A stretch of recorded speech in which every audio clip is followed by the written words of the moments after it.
మీనరాశి. మీనరాశి వారు ఈ వారమంతా కూడా చాలా మిశ్రమంగా ఉంది.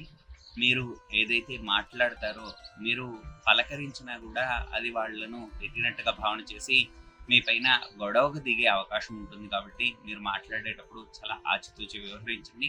ముఖ్యంగా స్త్రీలతో వివాదాలు ఏర్పడేటువంటి అవకాశం ఉంది. ఆ వివాదాలు పెరిగి పెద్దదై అంటే ఏదైనా చిన్నగా మొదలై చాలా పెద్దగా అవుతూ ఉంటుంది. అలాంటి వాటి జోలికి మీరసలు వెళ్ళకండి. మీరు రక్షక అంటే మామూలుగా స్టేషన్‌ల వరకు కూడా వెళ్ళేటువంటి ప్రమాదాలు కనబడుతూ ఉన్నాయి.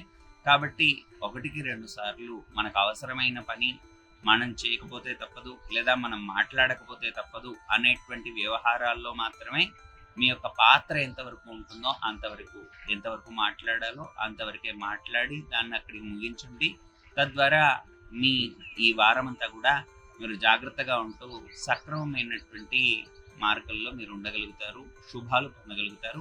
ముఖ్యంగా మీరేం చేస్తారంటే ఈశ్వర ఆలయాల్ని దర్శించండి.